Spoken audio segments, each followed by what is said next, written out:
This investigation we are conducting on obstruction of justice that happened in the Senate.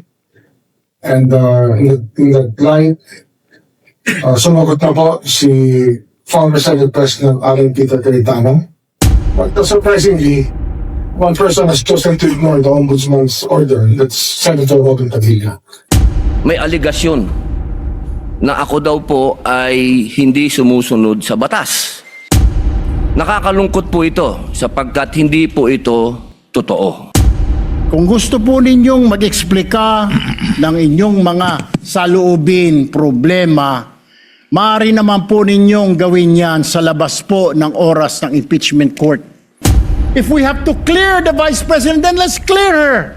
If we have to prosecute, then prosecute her with the evidence kung meron. Hindi po. It's our job to try and to decide. It's the prosecution's job to try to prosecute, and it's the defense job to convince us na wala. Sabi ni Senator Joker Arroyo, it is useless to argue a legal point with a non-lawyer.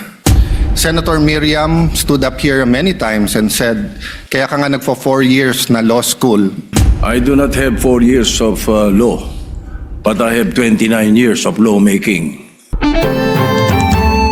Ako po'y humihingi ng paumanhin sapagkat ito pong nakaraang linggo, lumabas po sa mga balita na may aligasyon na ako daw po ay hindi sumusunod sa batas. Ito po ay nakalulungkot para sa isang senador, sa isang senator judge, ang masabihan na hindi sumusunod sa batas. Noong nakaraang linggo, ang atin pong kaibigan na ombudsman, ang sinabi po ng mahal na ombudsman na ako daw po ay hindi sumunod sa kanilang pasabi na mag-file ng aking counter affidavit. Nakakalungkot po ito sapagkat hindi po ito totoo. Nag-file po kami. Ito po, hawak ko po ang original. Dahil sa akin po, importante ang original. Ito po ang original, nakalagay po dito. Nag-file ako. Ano po ba ang ating ginagamit na rules ngayon? Pwede po ba yung mga problema po labas sa impeachment court na ito o labas sa kaso ng Vice President ay dadalhin natin dito? Di po ba ang korte na ito na itatag para po sana kay Vice President at kay Vice President lamang? Kung gusto po ninyong mag-eksplika ng inyong mga saloobin, problema, maaari naman po ninyong gawin yan sa labas po ng oras ng impeachment court.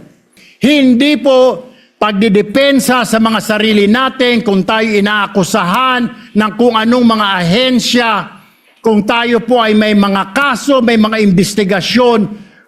This is not the right forum, Mr. Presiding Officer, Mr. President, Senate President. If we have to clear the Vice President, then let's clear her. If we have to prosecute, then prosecute her with the evidence kung meron. Not waste our time kung ano-anong sinasabi natin dito to protect ourselves, to defend ourselves. This is not the right forum. I'm happy I finally heard Senator Judge Erwin Tulfo is concerned about the justice or injustice to Vice President Sara. That's good news. Regarding the waste of time here, sabi ni Senator Joker Arroyo, it is useless to argue a legal point with a non-lawyer. When Senator Marcoleta brought that up here, nagkaroon ng commotion. Senator Miriam stood up here many times and said, kaya ka nga nagpo 4 years na law school at nagbabar. The integrity of the court and the justices or judges is always relevant. Kaya sinabi kong it's useless to argue a legal point. Ilang beses ko na narinig dito. It's our job to clear or prosecute the Vice President. Hindi po. It's our job to try and to decide. It's the prosecution's job to try to prosecute, And it's the defense job to convince us na wala. Our job is to try and to decide. And when you decide, you acquit or you convict. Why is that important? These are legal terms. Hindi pwedeng yung nanonood na law student ngayon sasabihin, trabaho pala ng judge to clear or to prosecute. I do not have 4 years of law, but I have 29 years of lawmaking. And I move that the manifestations of that we have heard be referred to the Senate proper. Ito pong kasuotan natin sa mga oras na ito, hindi lamang po ito nire-represent ang impeachment ng ating pangalawang Pangulo. Ang nire-represent po nito ay ating karapatan bilang mga Pilipino at unang-una na ang due process. Ito po yun ang ibig sabihin. Kaya ikaw ay pangalawang Pangulo, ikaw ang Pangulo, ikaw ay Senator Judge, ikaw ay magsasaka, ikaw ay mangingisda, kailangan may due process. Yung pong nangyari sa akin, na ako po ay nahusgahan na kagad bilang Senator Judge, ang pinaglalaban po natin, integridad ng korte na ito at ng mga Senator Judge.